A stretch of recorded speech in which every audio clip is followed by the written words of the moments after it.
Hi, in this video I'm going to show you what you need to know about your hand, wrist, and forearm. Because unless you know why to do something, when I show you things to do, unless you know why, it's not going to make any sense. So first of all, if you have true carpal tunnel syndrome, you also have forearm problems. It's almost impossible not to. Why? Because your forearms move your wrist and fingers, and to prove that, just grab your forearm up by your elbow, and if your forearms are really big, you might have to grasp it a couple places, but feel what those muscles are doing when you move your fingers up and down, when you move your wrist up and down. The muscles on the palm side of the forearm are called flexors, and there's the ones that the different muscles move your fingers up and down, and or squeezing or moving your wrists forward. The ones in the back of your forearm are called extensors, and they're the ones that open your fingers, open your fist, move your wrist back, that type of thing. So when you're using your hands, most people use their flexor muscles much more than they use the extensor muscles. For example, if you're gripping things, whether it's a jackhammer or something more subtle, bicycles, weights, pruning shears, whatever, the flexor muscles are being used far more than the extensor muscles. And when you're moving your fingers back and forth, back and forth, back and forth, playing a musical instrument like a piano or guitar, or if you're typing, the forearm muscles move those fingers. And what happens when the forearm muscles are overused? Just like any other muscle, when it's overused, it gets tight. And it can get knots in it. What are knots? Knots are muscle fibers stuck together.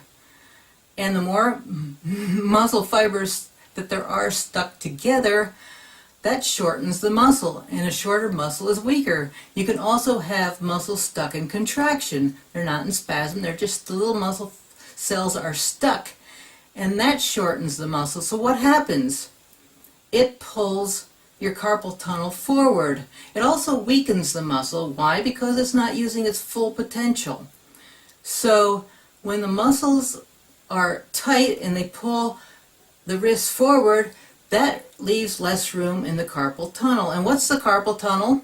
The carpal tunnel is a ditch made up of 8 wrist bones. Across the front there's a hard strap called the carpal tunnel ligament. And within that tunnel that's formed are your 9 flexor muscles and the median nerve. And if you have carpal tunnel or a similar carpal, if the median nerve is pinched, in other words, you'll have numbness in the thumb, first finger, second finger, and half the ring finger. If you have numbness in the little finger and this finger, it's also a problem, but it's not carpal tunnel syndrome, and I'll talk about those as well. And thumb problems, the thumb is a little different animal because there's muscles in the thumb that go across like this. There's also muscles in the pinky, and people think that this part here is just the palm, but it's also the base of the thumb. It's a very powerful little muscle, and in the last 2 videos I'll talk a lot about problems that occur in there. But there's also some muscles that move your thumb from the forearm, and that can cause thumb problems too. And the only thumb problem I'll talk about right here is what they call the Quervians. And I'll talk about that after I talk about what's going on with your fingers, because if you look here above your wrist, and unless your hands are really fat, as you move your fingers up and down, you'll see these pencil-like things moving up and down, up and down, and up and down. What those are tendons. But those tendons are in what's called a sheath. And a sheath is, if you're familiar with a bicycle cable, a bicycle brake cable, where you squeeze the brake at the handlebar, and at the tire it squeezes the tire. Well, when you contract the flexor muscles in the forearm, that'll move, the various muscles move different fingers, and when it goes through the carpal tunnel, it's going through in that hollow, each tendon is going through a hollow sheath. And there's only a couple places in the body, the ankles and the hands, where the tendons do that. The tendons up here by the elbow, where you get tennis elbow or golfer's elbow, those tendons don't go through sheaths. Those tendons are right next to the bone. Tendons connect muscles to bone. So here, through the wrist, those tendons are long and skinny. So when you squeeze, when you're gripping, it's being caused by the forearm muscles pulling on the tendons. And when you're typing or using a musical instrument, those tendons go back and forth, back and forth, back and forth, back and forth, back and forth, back and forth. And inside those tendon sheaths, there's lubrication. It's called synovial fluid, but it's not like motor oil. You know that if your engine in your car runs out of motor oil and those pistons that are supposed to be freely going up and down, up and down, up and down, aren't getting the oil, that engine's going to seize right up. Well, this is not motor oil in there. Our anatomy was not made for a lot of repetitive use like that. Our anatomy was made for cavemen, and our evolution body-wise has not evolved all that much from there. You know, it's not made for modern technology and stuff. So in order to avoid this back and forth drying out of your lubrication, you need to take breaks while you're working. Every 20 minutes, you should take 5 minutes from not doing this. That doesn't mean you have to stop working, but you can answer a phone, read your mail, go get a drink of water, go to the bathroom, whatever. 5 minutes every 20 minutes to avoid that from drying out. When the fluid in there starts to dry out, you get friction. What happens when there's friction? Things break off.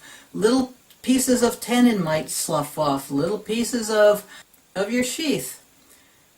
And that builds up in there. And it's even worse when you're typing or using a musical instrument or whatever. The back of your forearm should be in a straight line with the back of your palm. But a lot of people either type like this, or they're typing like that, or instead of floating over the keyboard, they rest the palms of their hands or that part of the wrist on something and then flex their fingers. Well, what happens when you're doing all this stuff instead of having your hand in a straight line with the back of your forearm? Well, those poor tendons have to go around corners. And if they're dried out already and they're going around corners, it's like you've got a rope over a tree limb. If you go back and forth over a tree limb with a rope, part of that rope or part of the bark is going to come off. I've got a section in the second section on why anti-inflammatory drugs are bad. Because in the short run, they make you feel better. In the long run, they make your problem worse because they interfere with the natural healing process. And I explain that in the section on why not anti-inflammatory drugs.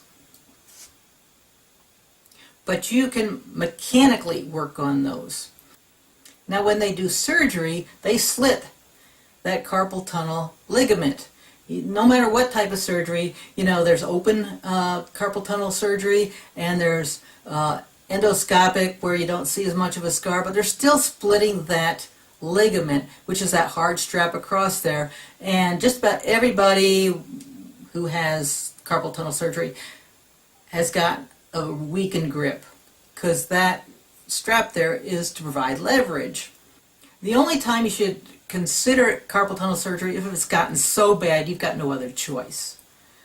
But when a doctor throws out nerve damage, the carpal tunnel surgery does not fix nerves. It's not fixing any nerves at all. It's just taking the pressure off the nerve. So if you can take the pressure off the nerve by non-invasive means, why would you want to go through that?